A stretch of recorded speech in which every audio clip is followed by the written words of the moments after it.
My response to Turkey is this. Yesterday, they text me. They text me and say, we can talk about the fight in February with Crawford. Yeah. They text me yesterday, and I say, look, I'm not gonna talk about any other fight. I'm focused 100% on this fight. Look, I don't like the way he talk, and I'm not in this position because of any. I'm in this position. If he wants to work with me, it's in my way, not in their way.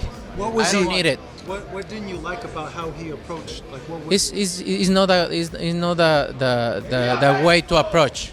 It's not the way to approach to me. Look, I respect everybody and I respect Turkey, but look, if he wants to work with me, it need to be in my way. In a dramatic turn of events, Turki Alalshikh has declared his disinterest in pursuing a fight with Canelo Alvarez after extending an offer. As I tell before to the ESPN, I give him the offer. If he's smart, he will accept it. So just so we're clear, so everyone understands, you've already sent an offer to Canelo to fight Terence Crawford if Terence Crawford wins tonight. But if he doesn't, I want Ortiz. You want Ortiz, Virgil Ortiz versus Terence Crawford. Yeah, if they accept. Canelo was all ready to get into the ring with Crawford just before Turki Alalshikh withdrawing the offer. Canelo Alvarez responded to the idea of fighting Crawford with a mix of respect and confidence. He acknowledged Crawford's talent and suggested that while he respects Crawford's skills, he believes his own advantages in size and experience at higher weight classes would make the fight favorable for him. I mean, yeah, you're in. So if the numbers were right with Crawford, you'll do it. why not? Why not? I think Crawford, don't get me wrong, he's a great fighter. But for me, in my weight class, it's an easy fight. For me, easy money. So if the money is right. Canelo Alvarez responded to the idea of fighting Terence Crawford by expressing his views on Crawford's style and the challenges it presents. He said he doesn't prefer fighting opponents like Crawford, who move a lot, because it doesn't make for an exciting fight. However, he noted that Crawford didn't move as much in his last fight, which might make a future bout more appealing. I don't like to fight guys like Crawford because he move a lot and the fight is not that great. I saw Crawford the last fight, and he don't move that much now. So yeah, if the money is right, I mean, why not? How you think he did at that weight, at 154? How you think Crawford did? You know, they are a weight class for a reason, and you need to ask him. It's different. I know in his mind he think he can do whatever he wants because he's very talented fighter. He's a very good fighter. I like how he fight, but that's why there are weight classes. Where Canelo is criticizing or challenging the fighting style of Crawford, it is to be acknowledged that 40 fights into his undefeated boxing career, Terence Crawford doesn't have much left to prove. However, this Saturday at a Riyadh season event in Los Angeles, he moved up to the super welterweight division to fight Israel Madrimov for a vacant WBA title. With a unanimous win against Madrimov, this bout marks another step in Crawford's illustrious career, showcasing his ability to adapt and dominate across different weight classes. Crawford's technical prowess and ring intelligence have already established him as one of the sport's best, and a victory here would further cement his legacy. After his victory over Israel Madrimov, Terence Crawford addressed the possibility of a future fight with Canelo Alvarez. Reflecting on his immediate plans, Crawford said, "If the money is right, we gotta fight, but at the same time, he's gotta fight that he's focused on. I'ma go back to my family, relax, enjoy this win, and enjoy all the accomplishments that I made in the sport of boxing." But just after the Madrimov fight, things take a turn for Crawford. Even after beating Canelo, his performance is being criticized by many.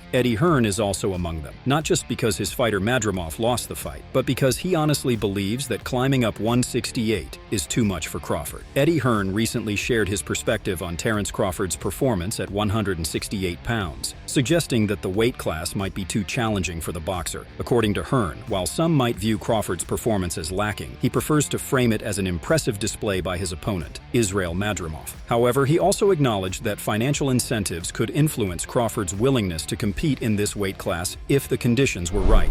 Do you think that we'll actually see a Canelo versus Terence Crawford fight? I don't think so. I think that it's much too much weight for Terence. The style was difficult. People will say it was a poor performance from Terence, but let's just say it was a great performance from Madrimov. I think 168 is much too big for Terence, but like he said, if the money's right, he'll fight. Eddie Hearn also then addressed the challenges Terence Crawford faced in his recent fight at 154 pounds, noting that adapting to a new weight class can be difficult. He mentioned that Crawford was visibly hurt and marked up during the bout, highlighting the physical demands of fighting a strong opponent in this division. Despite these setbacks, Hearn remains confident in Crawford's potential to improve and succeed at this weight. Hearn said, "Definitely that's a stretch, but 154 takes time as well to gel into, but Madrimov is a big, strong 154-pounder. And, Terence got hurt tonight, he got marked up bad, he got hit a lot, but he's a great fighter, and I'm sure he'll improve and will do well in the division." Atlas's point underscores that despite Crawford's smaller size, his speed, strategy, and adaptability could potentially neutralize Canelo's physical advantages, much like Pacquiao did against De La Hoya. This comparison reminds fans and analysts alike not to underestimate Crawford's ability to upset expectations and dominate even the toughest opponents. When asked if Israel Madrimov could defeat Crawford, Eddie Hearn emphasized timing. He acknowledged Madrimov as an underdog, but praised his technical skill, IQ, strength, and durability. While Madrimov could match Crawford in some areas, Hearn admitted Crawford was a generational talent and heavily favored. Ideally, Madrimov would have more fights, but Hearn stressed seizing the opportunity. Regarding a Crawford versus Canelo fight, Hearn noted Canelo wasn't keen as beating the smaller Crawford wouldn't earn much credit. However, after facing Edgar Berlanga on September 14th, Canelo might consider it if the financial terms were right. Hearn mentioned Canelo had no fear of Crawford, but was concerned about the recognition from the victory. Hearn explained, "If he wins that fight, it's like he beat a 154-pounder and a 147-pounder who just came up. If he loses that fight, it's like, oh, he got beat by a 154-pounder. With Canelo, he selects fighters based on the styles that he likes. I genuinely think that's why he chose Edgar Berlanga and Jaime Munguia. He likes guys that come forward and fight him." Eddie then also talked about his encounter with Canelo after Terence and Madrimov's fight, where according to him, Canelo was a bit concerned about fighting a guy who had come from a 147 to 168. He addressed that Canelo might think that this fight may not bring such credit to him. Canelo wants to fight big names, but he currently is choosing the fights for his own benefit. He mentioned that if the fight would be beneficial for his legacy and his bank, he'd not look beyond it and would accept it there. I don't know. It's one thing. I wouldn't think that Canelo watched Crawford on Saturday and was afraid of fighting him at 68. I think for Canelo, it's more about the credibility he gets through victory. I think he's a little bit concerned, having spoken to him in the past, that if he beats a guy that's coming up from 147 to 168, is he really going to get the respect for that? So we'll see. Money talks. If it's the right deal, he'll always take the fight. Boxing analyst Teddy Atlas recently discussed the potential matchup between Terence Crawford and Canelo Alvarez, highlighting the unique challenges and dynamics of the fight. He emphasized Canelo's formidable nature as a fighter, acknowledging his power, timing, and overall skill set. Teddy said, "It's a tremendous challenge because Canelo is a tremendous fighter, bigger and stronger, and he can obviously punch in time. He can do all the things that have made him so special. There's no doubt about it." Atlas then shifted focus to Crawford's often overlooked strengths, drawing a comparison to a past legendary fight. He added, "But we're forgetting about those things I just talked about with Crawford just because he's smaller. We're forgetting that he'll come up with a game plan where he won't let the other guy use his size." Do you remember somebody named Manny Pacquiao when he was making his bones, the first time he hit the big stage? You got all these great fighters here. It was with a guy named Oscar De La Hoya, a hell of a fighter. And everyone said, oh, it'd be too small for him. And then I said, I gotta say, I got one right. I said, how about Manny's going to be too fast for him? Oh, Teddy, the guy's going. How about he's going to be too quick? How about he's going to be like a couple of those mosquitoes and gnats at a barbecue and disrupt the whole damn barbecue?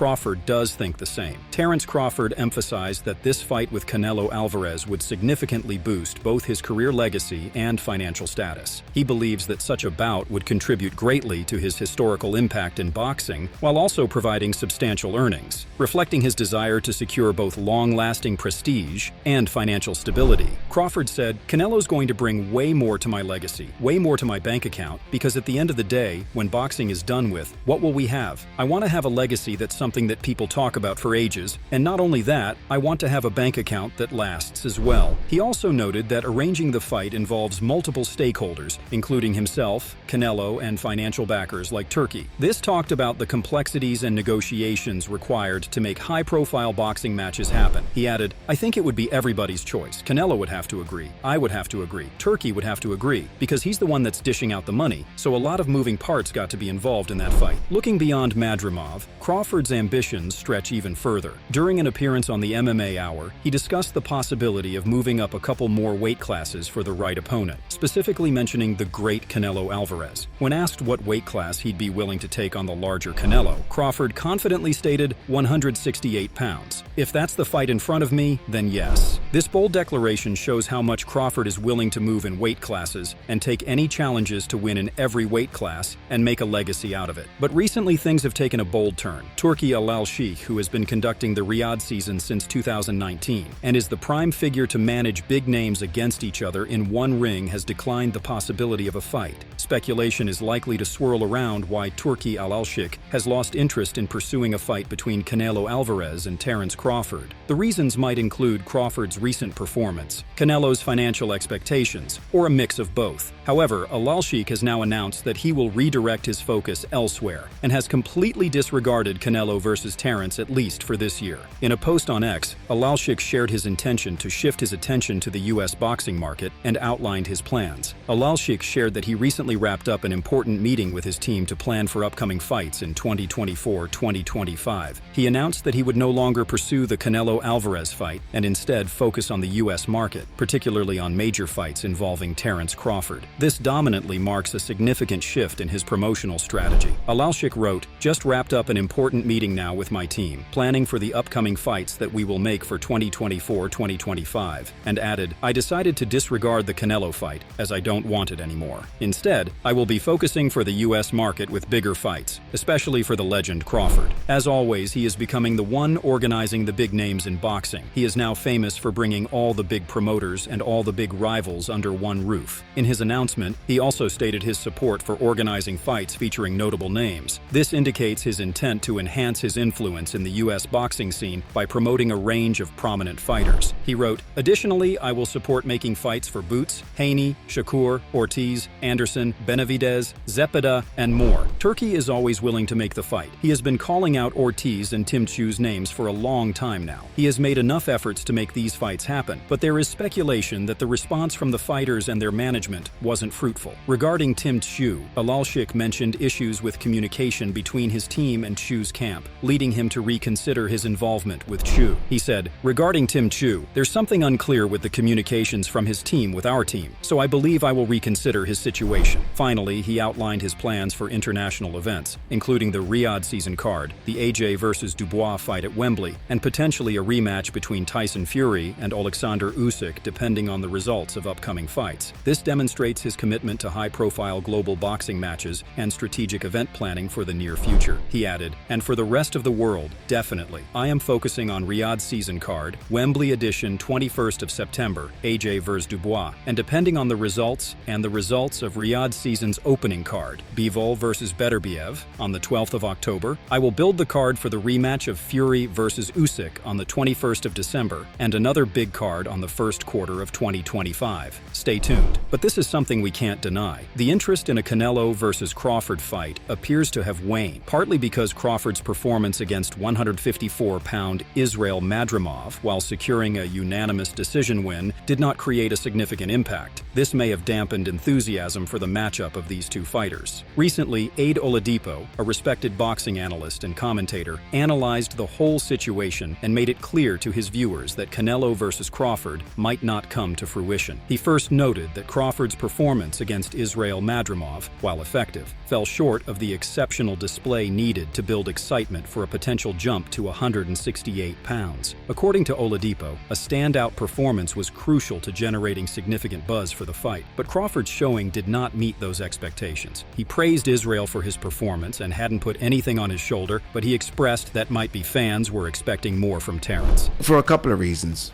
maybe. Number one, I think Crawford needed to look exceptional against Madrimov, so we know that, okay, he's now good at 154, he can maybe take that double jump to 168. Although he looked good, he didn't look exceptional. And that's no slight on Crawford. Madrimov's a very good fighter, but I felt like we needed to see something a bit special for us to get really excited.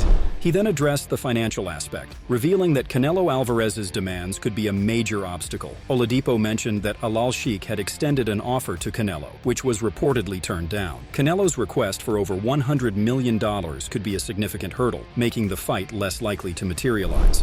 And number two, maybe Canelo's demands are just too big. I think Turki said that he sent an offer to Canelo. I think Canelo's rejected it, and I think I saw an interview, or at least read something about Canelo wanting, I think, over 100 million. So, yeah.